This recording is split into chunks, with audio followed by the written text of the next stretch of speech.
Great. Well, welcome everyone. My name is Megan Wilden. It's my honor and delight to be the Executive Director of OLLI, the Osher Lifelong Learning Institute at Berkshire Community College. For those who don't know us, we are all about community connection and the joy of learning together. We have over 1,400 members and are the largest lifelong learning program in Massachusetts. We provide educational, social, and learning and volunteer opportunities designed especially by and for people 50 years and better, but open to anyone who would like to participate. Today's program features many of the instructors for our winter semester of classes, which will be offered for the most part online via the Zoom platform, but we do have 2 classes that will also have an in-person component as well. We offer 5 semesters of classes a year, 2 in the summer, a fall, winter, and spring one, as well as a wide variety of talks and special events and programs and much more. So if you're interested in finding out more about OLLI, if you're new to us, you can visit our website, and certainly you'll learn a lot and get a great feel for us at today's event. We do have the live transcript on, so for those who enjoy using that, it is live, so sometimes it's a little silly. You can leave it on. Otherwise, it's very easy to turn it off if you prefer not to see it as well. There's a button at the bottom of your screen in most cases with a little CC, and that's where the controls are. You can turn it off or on, as well as make the text larger or smaller as you wish. So on to the show. We have a great array of terrific instructors here today to tell you a little bit about their classes. The classes, this winter semester begins January 18th and runs through early March. The classes generally are once a week for 90 minutes. And in order to take the classes, you do need to join OLLI as a member first, which is easy to do, and you can find out more information online about that. And I also want to point out that we do have a scholarship rate, so if finances are a challenge, just let us know and we're happy to work with you on that. We have a very good scholarship rate for those who need it. So now it is my great pleasure to introduce Catherine Kidd. Catherine is since the 4 years, I think she's been a part of our OLLI, she's been a whirlwind, I would say, but a good one, not like the ones in Kentucky and stuff. But she's taught extraordinary classes for OLLI on a variety of subjects, from contemporary Russia to immigration to civil war, and she is actually participating with others in 2 classes this semester, and she's going to tell you about one of those, which unfortunately is now sold out, and also a new initiative of OLLI's that she is working on. Okay, and don't forget to unmute myself. Thank you very much, Megan, and welcome to all of the new people as well as returning OLLI members to this open house. I'm going to highlight the class that I'm going to be team teaching with Tom Hodgson, and then I'm also participating in a class with Shireen Nash, but Shireen will be introducing that class later in the program. The class that I'm teaching with Tom, unfortunately, is already full. However, if you are interested in the class, please feel free to notify the office and you can be put on the waiting list. If the waiting list is long, Tom and I will consider teaching the class again, possibly in the summer. So an indication is that the class is We the People. It's being offered on Thursdays, and it's actually 8 weeks rather than 6 weeks. And it's a class that is focused on challenges to democracy, to our democracy in particular. And we won't be chasing headlines. We'll be looking back to the classic democracies in Greece and Rome that were models for the Constitutional Convention. We'll then be looking at the Constitutional Convention in the early years of the Republic and what some of the challenges were there. And then moving on to look at other democracies in Southern Africa, in Hong Kong, and then wrapping up with a look at what we've learned over the course of the 8 weeks. There is writing involved for members of the class, and it does have a significant lift, 3 books for reading. So if you're up for a reading challenge, a writing challenge, and a lively conversation in the seminar format, please consider joining us. And the other thing I wanted to highlight is that OLLI has received a request from Taconic High School to see if we have individuals who would be willing to tutor students at Taconic and serve as mentors to them. Taconic is facing a shortage of teachers. And that's not just Taconic, it's all over the country. I have a great nephew in Seattle who is in 1st grade and doesn't have a teacher. But Taconic doesn't have teachers in Algebra 2, in personal finance, and an introduction to physics. So if you have an interest in those subjects or background where you could serve as a tutor for students, please let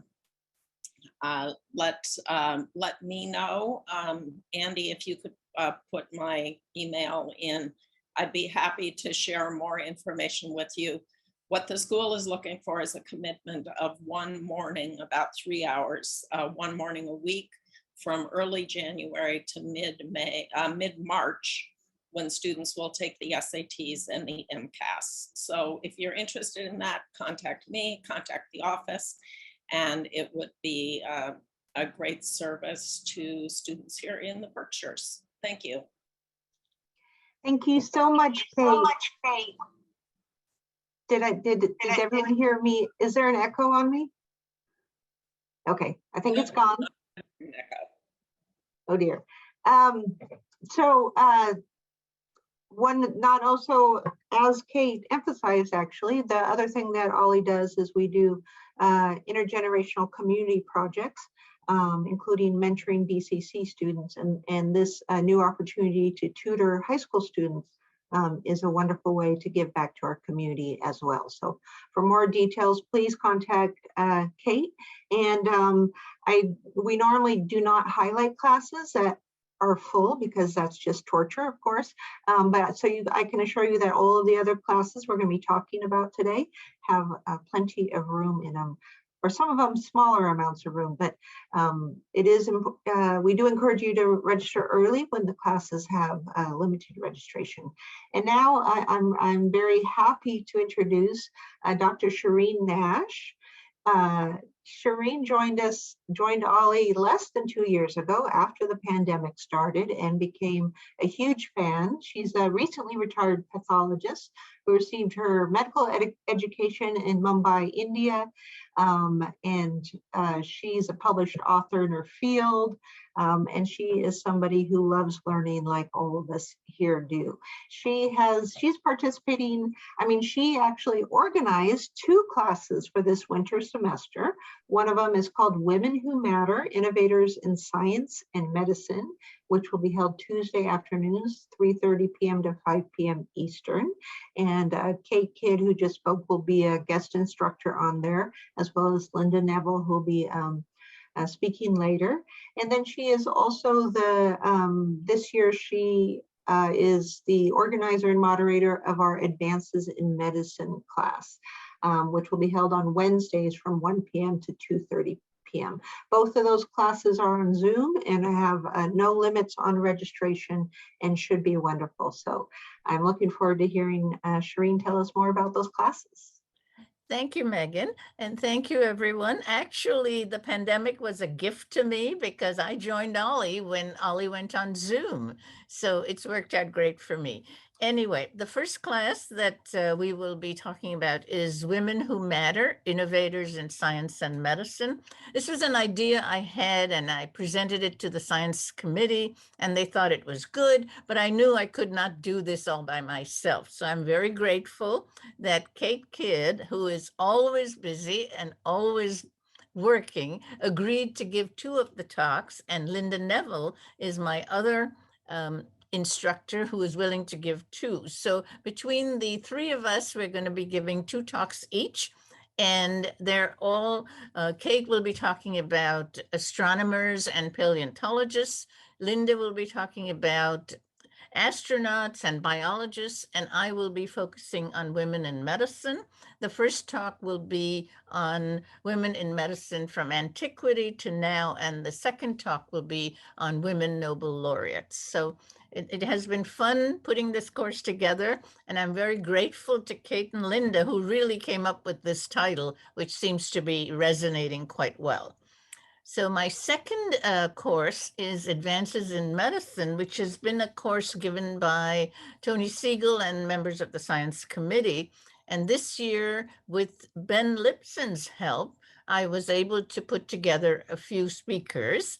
And the first one will be Ben, and he will be talking about advanced care planning. He also brought to OLLI Lewis Cohen, who is Professor Emeritus at Tufts, and his talk will be on aid in dying. Following that is my old friend, a nephrologist, Michael Germain, who is still practicing at Bay State Medical Center, and he will be talking about a completed life and end-of-life care. There is no session on February 9, but the 5th session, again, thanks to Ben Lipson, is on psychedelics in psychiatry by Dr. Franklin King, who is on staff at the Mass General Hospital. And the final class, which should be a lot of fun, is also by Mike Germain on precision medicine, biomarkers, genetics, and targeted therapies. So hopefully you will come and listen and enjoy and learn. Thank you, Megan. Thank you, Shireen. So the Advances in Medicine course is always a great opportunity to learn directly from practitioners what the latest advances are that they're seeing and practicing. So it's always a popular class. Next up, I'm so happy to introduce Stacy Wallach. Stacy is a legend in OLLI land. He has taught many classes over the years on everything from Eisenhower to Nixon, Vietnam to World War II. He had an undergraduate degree in history, so his basic love has always been in history, but he went on to law school and was a business trial lawyer in New York City for many years, and then became a senior executive in real estate and so many other things, and then retired here, where he's also taught at the School of Law at Pace University, as well as for OLLI. And we haven't seen him for a couple of years because he's been working hard on his newest class, which is called The Evolution of Homo Sapiens. It will be held Wednesdays from 3:30 p.m. to 5 p.m. Eastern. And this class will be our very first hybrid class, which means he will be teaching in a classroom at BCC. So you can attend in person if you wish, but it will also be available online live. So you can attend either online or in person, or go back and forth if the roads are bad or whatever. So it is always wonderful to see you, Stacy, and welcome back. Thank you, Megan.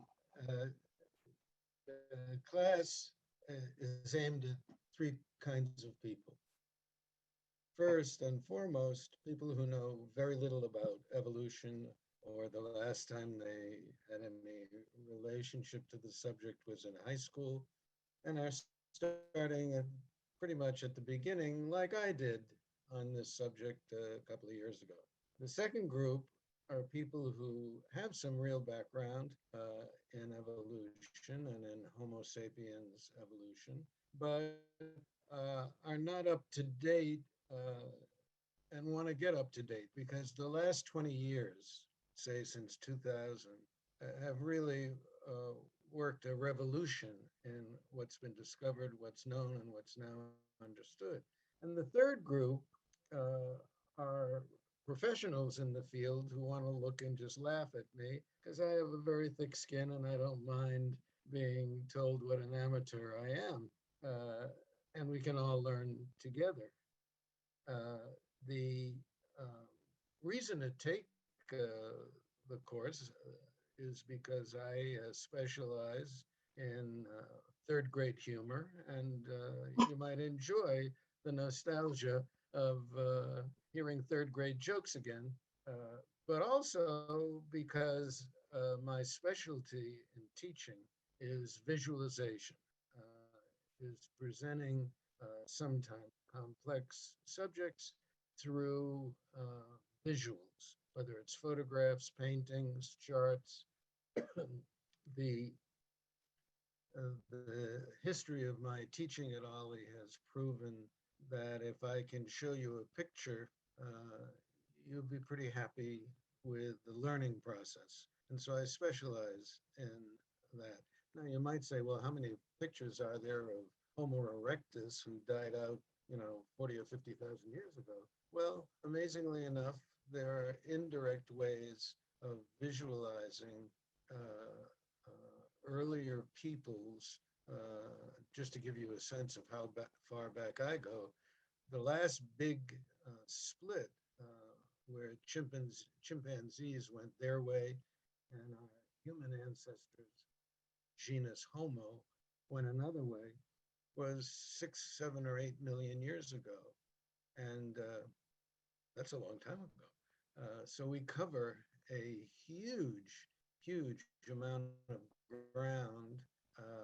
And because there's so much that's surprising that's developed just in the last 20 years, I think you'll find it of interest. Also, the people who go out into the field to look for and discover fossilized bones and other materials are absolutely wild and crazy people, because the field work involves going into areas of the earth that are very, very difficult and challenging. So I hope you'll come aboard, whether in person or on Zoom. It's going to be a pleasure to reconnect with so many of you who've taken my past courses, and I look forward to it. Thank you so much, Stacy. And I just want to note that Stacy lives in Monterey, Massachusetts, which doesn't have the greatest broadband, is my understanding. So if you had trouble hearing him, that was why. And the nice thing about having classes on Zoom is you can always adjust the volume on your own. But I believe the squirrels were definitely running around on your wires in Monterey, Stacy. And I just want to point out that since he'll be teaching at BCC, we have extremely good broadband. It will be a clear as a bell, and the visuals will be very clear as well. So not to worry there. Next up, I'm delighted to welcome Jamie Keller. Jamie holds and she's teaching the class called Reading Catullus and Horace in Latin. It'll be held on Wednesdays from 11:30 a.m. to 1 p.m. on Zoom. She holds a master's degree and an ABD from SUNY Albany in ancient Greek. She is a retired Latin teacher and currently a docent and educational guide at the Norman Rockwell Museum. And she is the most enthusiastic lover of Latin that I've ever met.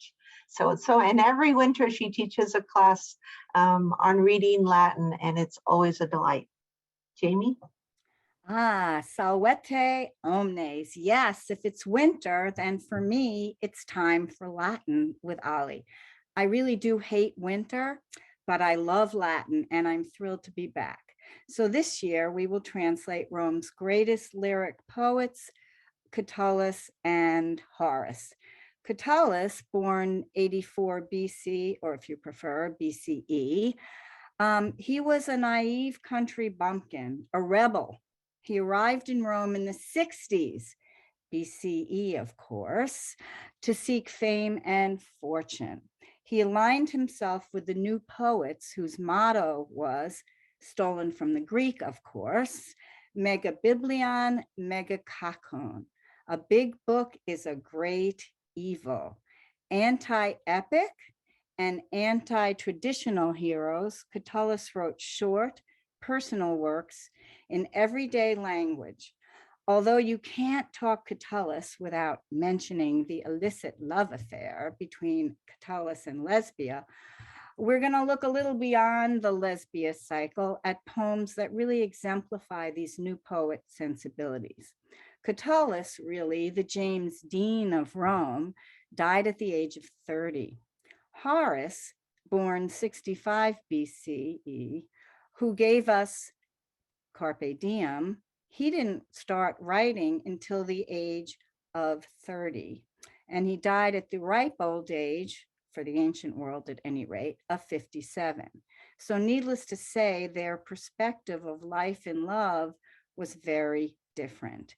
Catullus was the young rebel who didn't really see much of life, but Horace, on the other hand, was an older, more experienced man who had been educated in Athens and seen war and become more and more philosophical as the years progressed. Occasionally, he even dipped his toe into political commentary, as witnessed in the really spectacular Cleopatra Ode. So my only request that you have some acquaintance with Latin to enroll, and the book we'll be using, and I'm showing it to you because there's a lot of books on Catullus and Horace, but get this one, Catullus and Horace, selections from their lyric poetry, a Longman Latin reader, and please read pages 1 to 4 for the first class. And of course, Carpe Diem. Feel free to email me with any questions. I'm sure he's going to put it up, but jamiekeller54@gmail.com. And finally, if you did take the class last year, there will be no repeats of poems. And in fact, one of the participants really loved Horace, and that was part of the inspiration to do some more Horace. So hope to see you. Thank you so much, Jamie. That is wonderful. And the classes are intimate and fun, as I understand it. You don't need to know a ton of Latin, which is good, even if it's been years and years since you studied. And now I'm also excited to welcome Howie Arcans. He is, whoops, I'm getting various messages. He is teaching Tuesdays at the movies, which he has done for over a decade for OLLI, usually at the triplex, but recently online. This winter, we're going back to the triplex. Fingers crossed that that will work out. You never know these days. And of course, his class is on Tuesdays at 10 a.m. In person at the triplex. He is a retired doctor and a former president of OLLI, and loves teaching about and sharing films. And this one is called Howie's Coolest Movies, a very fun theme. Howie? Great, thank you. I think this is the 13th year that I'm doing this. It's the coolest movies, and coolness is an aesthetic, an attitude, a behavior, a compartment, an appearance and style, which is generally admired. Because of the varied and changing connotations of cool, as well as its subjective nature, the word has no single meaning. So there's no single meaning to cool. It has associations of composure and self-control, and often used an expression of admiration or approval. Although commonly regarded as slang, it's really not slang anymore. It's used widely among different populations and social groups. Slang expressions meaning the same thing as cool, such as bully, capital, hot, groovy, hip, crazy, nervous, far out, tubular, deaf, and fat, have for the most part not had any staying power or continued universal appearance, but cool has stayed on for generations. So I've picked the movies, 5 of them, that in my opinion are the coolest. We'll screen them from number 5 to number 1 in person, finally, together at the triplex. We can discuss what makes them cool, or for those of you who didn't like the movies, what makes them uncool. We'll also go over different aspects of coolness in the films, as well as answer quiz questions every week. Whoever gets the right answer will definitely be cool and receive a cool prize. The movies are from 5 to 1. Number 5, Rebel Without a Cause. Number 4, The Samurai. Number 3, Bullet. Number 2, Casablanca. And the coolest movie of all time, in my opinion, number 1, The Big Lebowski. So come and join us for some really cool movies, and look forward to seeing everybody at Tuesday at the Movies. Thank you so much, Howie. And I would have to say that my partner Igor probably agrees with you about The Big Lebowski. That is his favorite. But I think coolness is definitely a quality that can be vigorously debated, which I imagine will happen in your class. And it should be a lot of fun. It always is. So that class, it is an in-person only class this time at the Triplex Movie Theater. And you can sign up online or by calling OLLI. But don't call right now because we're all on the Zoom if you're watching this live. So next up, I am delighted to welcome Mary Jane Messina. She is Mary Jane Incorvia Messina. She is a retired chemist who worked for the state of Connecticut.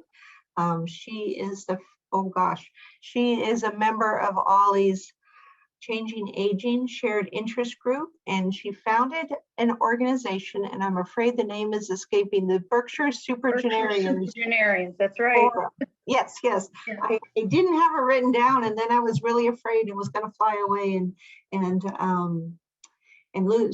I would lose that. So Mary Jane's been an incredible advocate for better healthcare for older adults, including advocating for the adoption of the age-friendly health systems criteria here in the Berkshires, where she's made a lot of progress.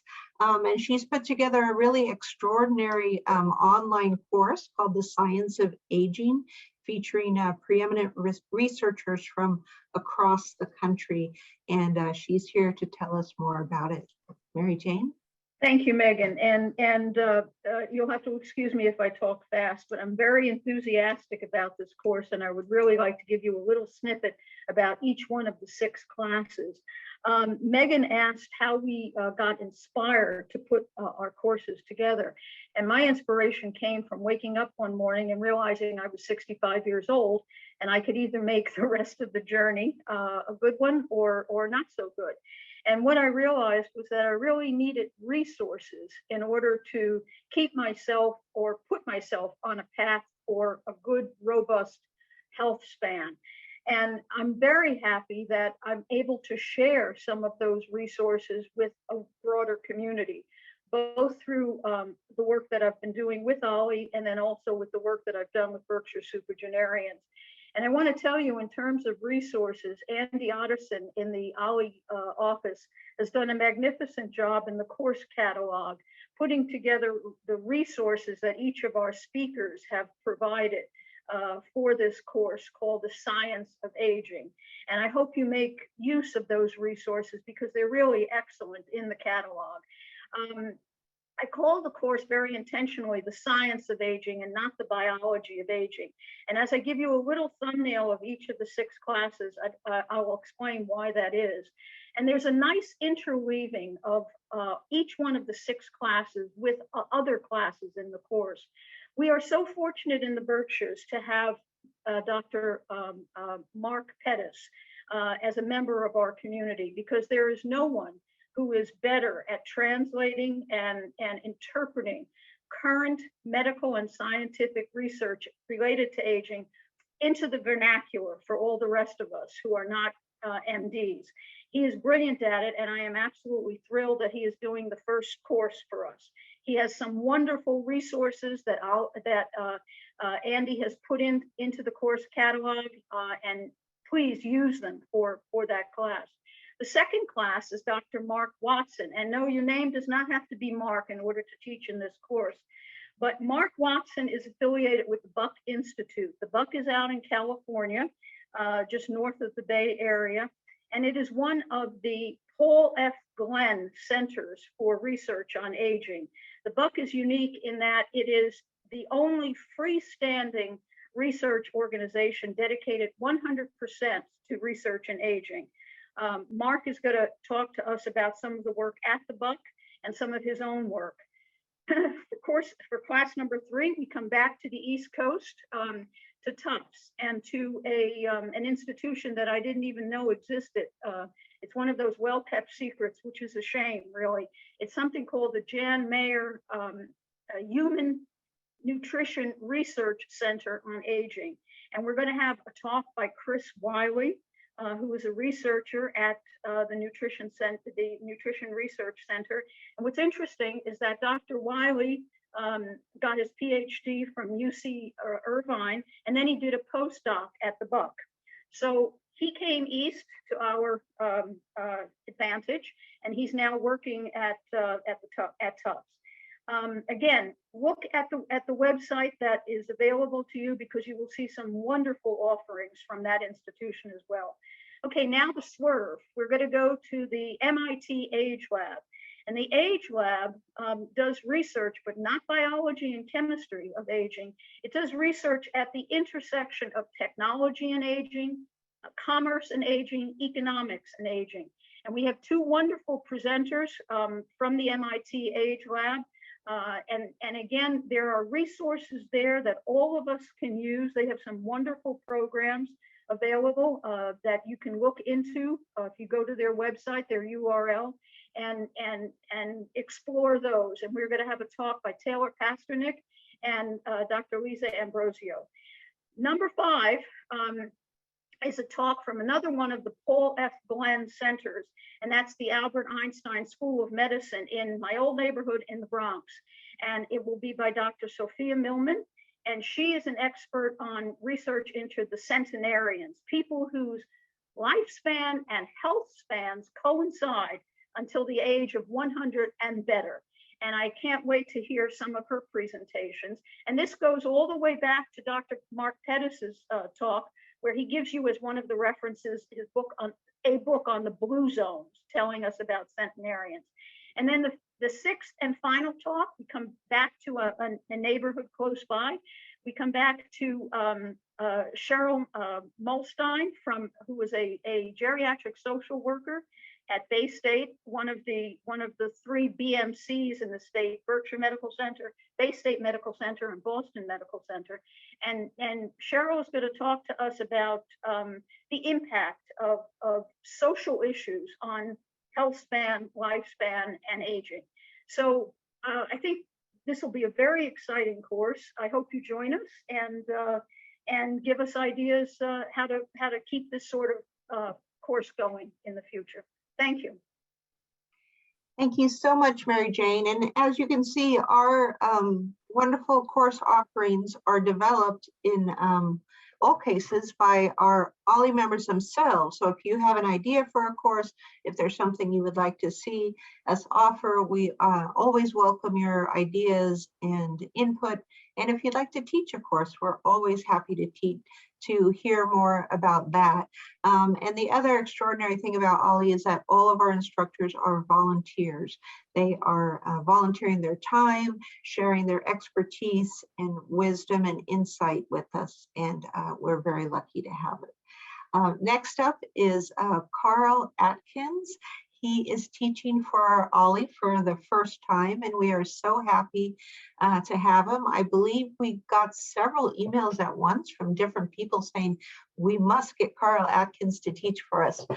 So he was pursued with passion to come and teach. He is he holds a medical degree from Tufts Medical School, now retired. He is an expert on Shakespeare's sonnet. He's the editor of Shakespeare's sonnets with 300 years of commentary. That is a lot of commentary. And one of only 4 of the commentary or variorum editions of the sonnets ever published. He's also published articles on the sonnets in the journal Studies in Philology and the newly released edition of the sonnets, Shakespeare's Sonnets Among His Private Friends. It is quite an honor to introduce Carl Atkins. Thank you so much, Megan. So the course title is Shakespeare's Sonnets, The Untold Story. And so this course is going to talk about the sonnets from a different perspective than they're usually discussed, because my view is the sonnets are not just a collection of poems the way they're usually discussed, but a sonnet sequence. Sonnet sequences were very popular at the end of the 16th century in England, and they always tell a story, but very vaguely, difficult to pick out, not like a narrative poem. And so it actually makes it kind of fun to go through them and try to discern what's going on. And that's what we're going to do in this course. We're going to go through these sonnets and figure out exactly what's going on with the characters. It's kind of exciting because this is a story that's being told by one of the world's greatest storytellers, Shakespeare. And so it's going to be an intriguing, exciting, dramatic, fun story that's going to unfold as we go through them. And we get to discover what exactly is going on here. Is it a romance? Is it a tragedy? Is it a drama? Sign up for the course and we'll go through that and figure it out. And along the way, we're going to learn a lot about how Shakespeare uses language, how he plays with his words, and figure out how to understand him better in all of his works, because the sonnets are really a very compressed form of language. It's kind of like writing with a straitjacket on. And so he really has to use a lot of his tricks, and we get to see how he works with that. And it helps understand how to get through his language. Makes it much easier to read Shakespeare wherever you come across him. So this is going to be a fun course. I'm not just going to be lecturing. I really want to get some feedback from everybody, and so we can really discuss these beautiful poems and learn a lot about them and really get to understand them. So let's have fun. Great. Thank you so much, Carl. That does sound fun. That class is online, and it is on Tuesday afternoons from 1:30 p.m. to 3 p.m. Eastern time. So we look forward to that. Another instructor, a new instructor for us, but someone who's been an OLLI member is Ginny Messina. She will be teaching a class called Plant-Based Diets, Making Food Choices to Heal the Planet, Fight Injustice, and Protect Your Health. 3 for 1, that's pretty good. And that class will be held online from 1:30 p.m. to 3 p.m. Ginny is a dietitian with a master's degree in public health nutrition. She is an advisor, an instructor, a nutritionist, and a speaker on plant-based nutrition. She's an author as well. Her books include Vegan for Life, Never Too Late to Go Vegan, and Protest Kitchen. And she's also the co-author of a textbook on plant-based nutrition for dietetic students as well. So we're really lucky to have her. I think this probably relates very well to the nutrition session in the Science of Aging, and I'm so excited to welcome Ginny Messina. Yeah, thank you so much, Megan. My course has a big title because it's going to cover a lot of material, given the diverse impacts that diet has. I'm going to be sharing ideas and information about food choices, and especially about modern factory farming, modern farming techniques, how they impact our health, and also the health and the future of the planet, as well as the welfare of animals and the rights of humans. I'm going to cover a little bit of everything. I'm going to talk about history of vegetarianism, a little bit about philosophy. We're going to visit with the transcendentalists in Concord, touch a little bit on feminist theory, especially eco-feminist theory, but also some very practical kinds of topics like using plant-based diets to reduce your risk for chronic disease, and also how we can meet nutrient needs as we age, because nutrient needs change a lot during aging, how we can do that in the healthiest ways possible. This is not a cooking class, but I am going to share some practical pointers and explore culinary techniques and new experiences, looking at things like how you can make cheese out of nuts, how you can bake a cake without eggs, how we can capture some of the flavors and the essences of meat and dairy using healthier plant-based kinds of ingredients.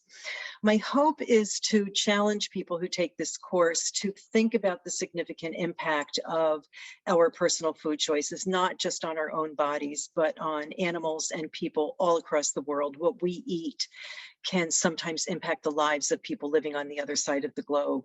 And of course, I hope to give people plenty of practical information for moving towards a diet that incorporates more plant foods, if that's something that's of interest to anyone.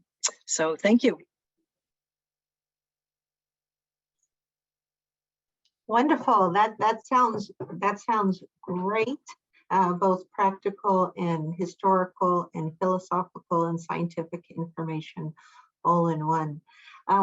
Thank you, Ginny.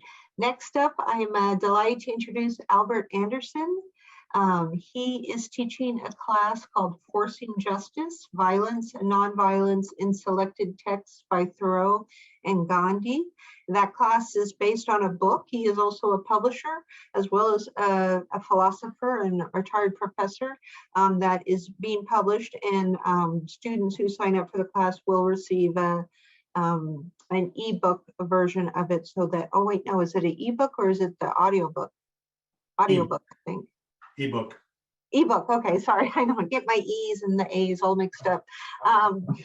Albert Anderson is a professor of philosophy emeritus at Babson College. He's also taught at Clark University, Albion College, the Rhode Island School of Design, and elsewhere. He holds PhD and MA degrees in philosophy from Boston University, as well as a BA in English and Theater Arts from Morningside, which I'm sure makes him an even better instructor. And this is like the second or third class I think he's taught for OLLI, and we're delighted to have him back.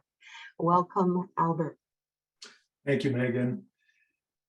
So the course is called Forcing Justice, and essentially there seem to be two ways that people try to force people to be just. One is by force, meaning violence, and the other one, the kind of force that comes from nonviolence. So this, the idea for this course was really inspired, probably more than anything, by the George Floyd murder, I guess we have to say now. And when I was trying to figure out what to put together next for my little publishing company called Agro Publications, I thought maybe some essays dealing with violence and nonviolence would be a good place to look. And of course, Martin Luther King is the name that comes to mind probably for most of us. But as I started thinking about the influences on him, especially civil disobedience, I realized that Henry David Thoreau and Mohandas K. Gandhi were roots of his thinking. So I went looking for texts by Thoreau and Gandhi. Fortunately, the Gandhi material has just recently come into the public domain, so a small publisher like my company can afford to do it. And essentially what I discovered was something rather not only surprising, but about as contemporary as it gets. if you look at the news any day now, and it's going to be going on for some time, I'm afraid, the events of January 6th are absolutely central. And the question, of course, was, to what extent was there violence intended, and then who committed the violence, and what was the purpose? And then, of course, more recently, not more recently, we have the Kyle Rittenhouse case, where a young man decided to use violence and showed up with proper armament, and the Ahmaud Arbery case, where violence was used. Now, what's fascinating is that violence seems to be justifiable from the point of view of people on the far left and on the far right. So the big surprise that came was when I dug into Henry David Thoreau. Of course, civil disobedience came to mind, but what I didn't realize is that he also has a very strong case for the justification that was used by John Brown to murder 9 people, and for which John Brown was hanged. And so the shock was that even though there are arguments more subtle, there is a strong case made for using violence. To do what? To bring an end to slavery. On the other hand, you've got Gandhi, who, even though he says violence is better than doing nothing, he also argues strenuously that nonviolence is the only reasonable path forward. So what I'm going to be asking the participants to do is take a look at those essays, and they are available in ebook. So you can get them online, on your computer, and we'll make that available free for anybody who registers for the course. It also is an audiobook. Then you could order that online, and I'll say more about it in the syllabus and so on. So what I will be doing is sending out, of course, the syllabus, but I'll also be sending out the readings themselves. And so to go back to an earlier comment, there will be some heavy lifting. In other words, I will be hoping, at least, that people read those essays and come, above all, prepared to participate. And so I'm in part doing this because I want to explore the possibility of using this format. I think that the Zoom format may turn out to be a long-term blessing for us, even though we got into it in circumstances we wish hadn't happened. I think it has a good future ahead, especially if we can figure out ways of not just lecturing, although I, as you can already tell, am not hesitant to talk, but I, more than anything else, want to get the participants involved. And especially, and just a word about philosophy, it's a scary word for some. For me, more than anything else, what matters in philosophy is that even though everybody has beliefs, everybody makes claims, everybody makes assertions, violence is good, violence is bad, we should defund the police, all of that kind of thing comes in. But the question is not just making a claim, but can you justify that claim? Can you give good reasons to either be violent or nonviolent or whatever? So what I'm going to be trying to do is figure out some new ways, perhaps, of getting people a little more involved. And so I'm hoping that people will not only be prepared to do some reading, but maybe even some talking, although I will not put you on the spot. So I'll be interested to see how much of that we can accomplish. Thank you so much. It sounds wonderful. And the class is limited registration. So it's only a few people can sign up. I forgot the exact amount, but there are a few spaces left. So if you do want to sign up for that, I encourage you to do that soon. And I think you'll have a wonderful experience. Next up, I'd like to introduce Jeff Mann. Jeff is a retired lawyer. He is also, as of today, the new host of OLLI's Hello OLLI TV show, which we just filmed the first 2 episodes this morning. So it's been quite the OLLI day for us. First, I interviewed Jeff in his role as the moderator for the upcoming today's headlines class this winter. And then he in turn interviewed Stacy Wallach about his upcoming evolution class. And once those interviews are up online, we'll be happy to send out links to them so you can hear more and hear clearly more in the case of Stacy. But it is wonderful to introduce Jeff again today. He, as I said, he's a lawyer, but he's also an OLLI member. He's an OLLI instructor. He's an OLLI volunteer, and he's an OLLI mentor. As I mentioned before, one of our programs is we have OLLI members mentoring BCC students in intergenerational mutual relationships. That is a wonderful thing, and he has been a participant in that. But before that, he has over 20 years of practice in representing clients in international business disputes in the chemical, mining, oil, and gas industries. He has a law degree from Temple University. He's lectured on comparative law and international law issues in several countries and participated in many conferences and symposia. And he has been a avid attendee of today's headlines for the past few years, and this will be his first turn as moderator for today's headlines, which is a moderated discussion class on current events, and it is held online on Mondays at 11:30 a.m. Eastern time. So welcome again, Jeff. And don't forget to unmute. I keep unmuting and it keeps muting. Oh, well. Can you hear me, Megan? Megan? Now I'm muted. Yes, can hear you loud and clear. Thank you. Okay. Well, good afternoon, everyone. Today's headlines is a very short title for a very big subject. Virtually anything that appears in anybody's headline, whether it's a newspaper headline or a magazine headline, or a cable news or network news headline, or an alternative publication, is fair ground for discussion in our headlines class. It's a very well-attended class. It has generally, on a weekly basis, between 35 and 75 participants. And the discussions are very lively, and they tend to get deep into the weeds of these headlines, getting far behind the headlines and far beneath them, so that the discussions are not superficial, but instead tend to get to the heart of the matter, whatever that matter happens to be. And as you can see from the people who have spoken today, who are going to be instructing in these classes, the membership of OLLI is incredibly diverse. All sorts of backgrounds and experiences that people have had, and they bring those diverse backgrounds and experiences to the discussions that we have.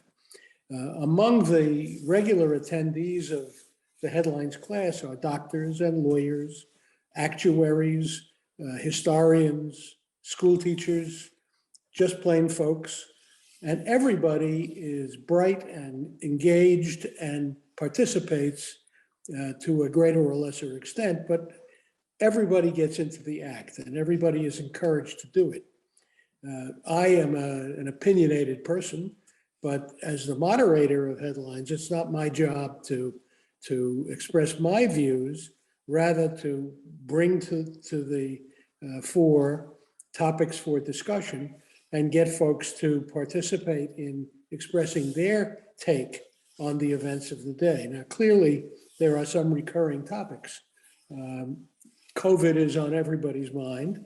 And to that end, we have a number of doctors who are regular attendees, some of whom have had experience as hospital administrators and can talk to the question of the enormous burden on the healthcare system that this has caused. We have people who have had exposure to epidemiology and other kinds of medical practice, so that the scientific aspects of the class are well discussed, and they all open it up for the expression of concerns, experiences, and the things that folks find most interesting about this topic. In addition, because the headlines are filled with the current problems of January the 6th and the 2020 election and the subpoenas and the court cases and so on surrounding the former president and his current activities. There's always some discussion of that. And to that end, we have lawyers, former legislators, and history and other teachers who have all been involved in thinking through, reading about, and expressing their concerns about those topics. Another recurring topic of late has been the abortion litigation and legislation and the consequences of that, going quite far beyond the question of whether or not a woman should have the right to terminate a pregnancy, but the extent to which laws like the Texas law and like the Mississippi law, which are directed at depriving women of what had been considered since Roe and Casey as fundamental rights under the Constitution, can be eradicated by a state legislature. So on the chopping block are things like gay marriage and aid to parochial schools, things that we considered to be settled law, but which now can be challenged according to the Supreme Court's preliminary decision in Texas, can be challenged by a state legislature who's thinking contrary-wise. But there are prices to be paid for that. And yesterday or the day before, the governor of California announced that just like Texas will allow a vigilante to pursue a person who is an abortion provider, so California should adopt a law that permits a vigilante to go after a gun manufacturer whose weapons cause injury in the state of California. The ramifications of these things are wide and often unexpected. And what we encourage is a very vigorous and lively conversation. There is no text to say per se in our class, but I encourage, and we all encourage each other to read as widely as we can in the newspapers and pay attention to what's going on.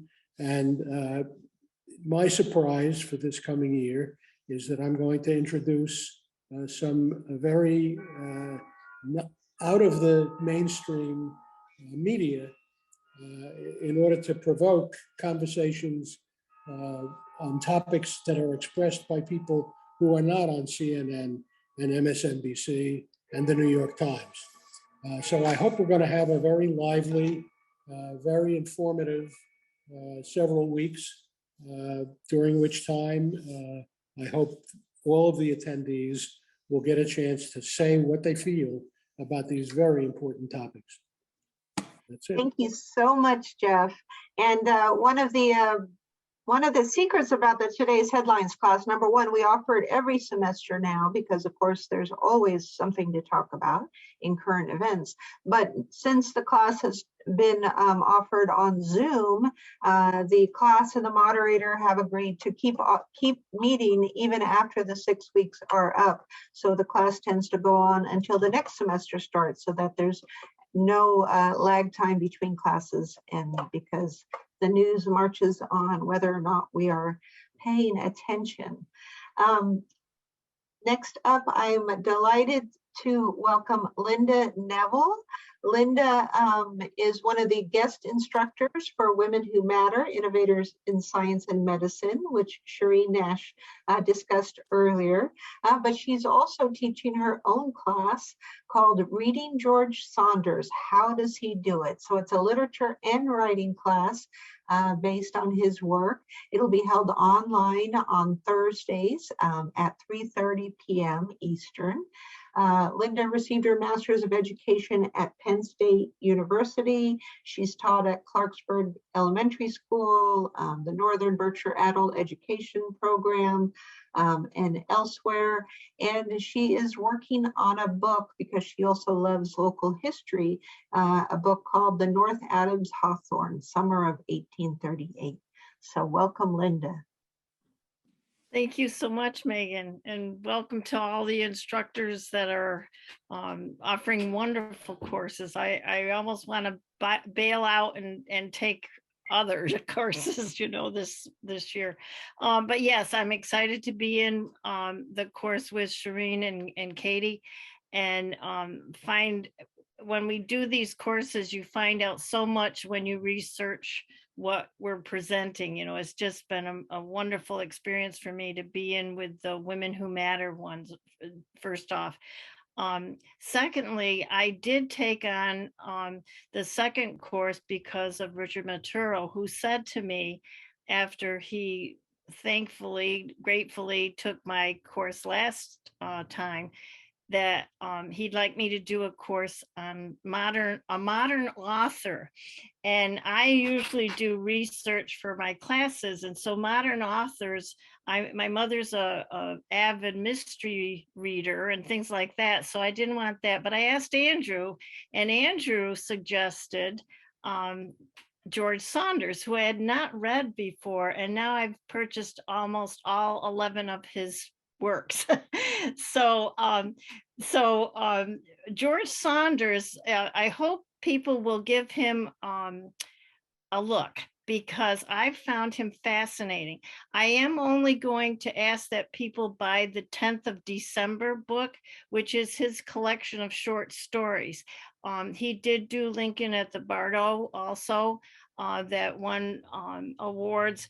But his short story book, and it's the 10th of December, like this, and it was a finalist for the National Book Award.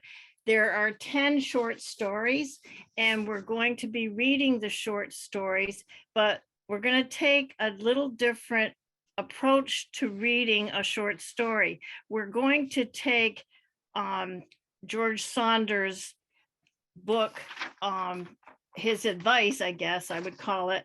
The latest book that he published was A Swim in a Pond in the Rain. He is a professor at Syracuse University, and he has graduate students that he in that book, A Swim in a Pond in the Rain, he describes how he wants his graduate students to analyze short stories, and they're four Russian short stories. And he really kind of avoids something we've all done as English teachers. In the past, you just kind of go down the list and say, what's the plot, what's the setting, what's the character trait, who's the protagonist, that whole formalized thing. And what I'd like to do is read something that Saunders, I'm quoting him from an interview that he did for the New Yorker. And he often writes a short story for the New Yorkers, and short stories are my favorites, even with Hawthorne. It's his short stories that I like. So this is what Saunders talks about when he says the short story. So we're going to be looking into what that is. He says that the job of a short story is to ask certain questions and decline to answer them, buttressing both sides so that the questions become more complex. The reader is put in the position of being rebuffed when she tries to come to some neat moral conclusion. And he then says, I think there's value in that. When I'm reading a story that works in this way, it makes me see how quickly I, in real life, shut down my mind and decide too soon when I see something from my perspective. So we're going to be looking at his short stories, and we're going to see, does he actually make us ask questions? And when he doesn't readily answer them for us, how do we think about what is happening in the story? He also is a writer that usually puts a young person in peril in some way. And so for the very first session of my course, I would like people that are joining me to read the first 3 stories so that they have read the stories. And basically all the homework is, I want you to think to yourself, what do I notice in the story? And what do I wonder about? So what are the questions? And maybe 3 questions, just about something that you noticed, and it could be like, why did he put a dog in there? Or, why is there a geode, in one of the stories? So a short story for me is like this, the child of a poet and a novelist. You have every word, every line counts. And then there's usually a twist. So I find that fun because I try to guess what's happening. So I hope people will join me. It should be fun. It definitely is going to be writing. The very first story, I'm going to ask you to write down all your favorite cuss words, because I'm asking, why did Saunders have one of the characters cuss in his mind, also not out loud? So I think it'll be fun. I want it to be fun. I think reading can be so enjoyable. So hoping to see you. Great. Thank you so much, Linda. And thank you for exploring a new author and then sharing your delight and understanding with us and encouraging us to go on that journey as well. We only have 3 more folks, which is an embarrassment of riches today. Now I'd like to introduce Michael Forbes Wilcox. Michael will be teaching an online course called Indigenous Peoples of the Northeast, Arrival to the Present. It will be held online on Fridays at 1 p.m. It is part of a almost year-long initiative that OLLI is presenting, revolving around Indigenous peoples of the Northeast, that you'll be hearing more and more about next year. That will culminate in a wide variety of programming, mostly in September of 2022. So to get ready for that, I highly recommend taking this class. Michael has an MA in economics from Trinity College and has previously taught a variety of OLLI at BCC courses, including a walk through Berkshire history, Indigenous voices, Indigenous culture in the Berkshires and beyond, and autism in the age of neurodiversity. He is currently studying the Abenaki language and is a volunteer in the Stockbridge-Munsee Tribal Archaeological Digs in Stockbridge, Massachusetts. And he's also a member of the committee that's putting together the Northeast Indigenous program. So welcome, Michael. Kwai Megan, Nidomba, Pakwad non Guizian, the Walwanzi, Ulioni ni.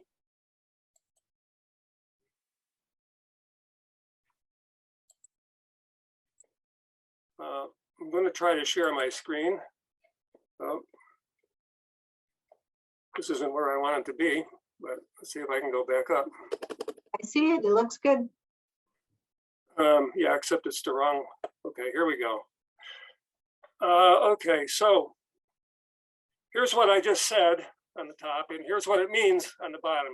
So you've heard a little bit of the Algonquian language. As Megan pointed out, I've been studying the Western Abenaki dialect, which is one of the many Algonquian dialects, but they're all very similar.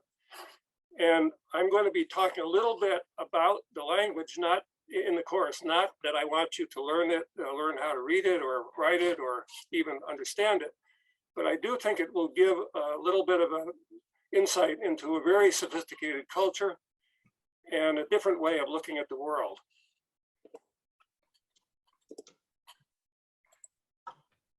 Right now, I want to give a land acknowledgement. I want to acknowledge that I am speaking to you from the homelands of the Mohikoniok, known to us in English as the Mohican people or the Mohican nation.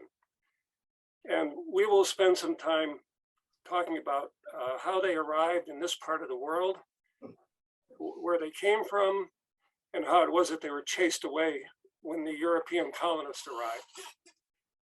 this land acknowledgement you see on the screen will be part of the course. It's not, not going to read the whole thing to you obviously right now, but I put it together as part of the education that will be part of this course. In addition to the things I just mentioned about how people got here and how long they've been here, and by the way, the answer to that is thousands of years. People have lived in what is now Berkshire County for thousands of years.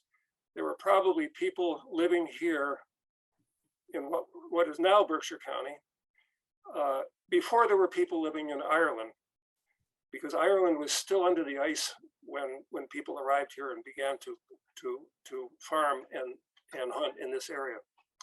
Anyway, we'll talk about these other topics, and I won't go through them in detail right now.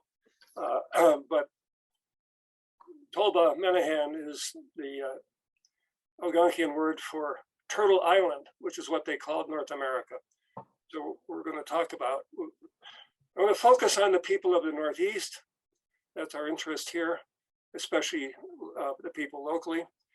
But we also, in order to understand how they got here, we have to talk a little bit about where they came from, which was Asia. So we'll talk a little bit about that. We'll go into some of the more recent research and writings about racism. You may be familiar with the book Caste. That's an important book. We'll talk about the culture and the family structure and the values that these indigenous people had. We'll talk about land use, which is an important topic these days, how that we have learned that we better learn about sustainable land usage and not the way we've been doing things. We being the dominant culture, and I include myself in that, the colonial imperial culture that is the dominant culture in the world today. And more attention is being given to indigenous people and their values and their methods. We'll talk about the revitalization movement, which includes language and culture, and is very, very active and powerful these days.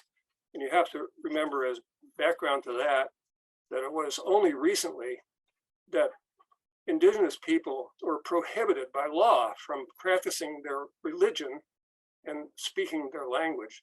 And that did not end until sometime in my lifetime, probably most of your lifetime too, that this was true, that indigenous people in this country, which prizes itself for religious freedom, it was illegal to practice indigenous religion. So we'll talk about the antidote to that and what is going on now. And more current issues would include topics like repatriation and reparations. We'll talk about what's going on there. So there's a lot to talk about. And here are a few takeaways I want you to get from the course, which I won't go through in detail, but the most important thing is to gain knowledge. And that will help you to become an ally if that's what you so choose. And I'll have plenty of resources. For those who want to do further reading, there's lots and lots of stuff, both online and in printed material. So I can see that Megan is looking at her Papi Zukozik, and so I'll wrap it up there. That's a word that was invented by the Abenaki. When the colonists came, they had never seen a clock. They had no use for one, of course.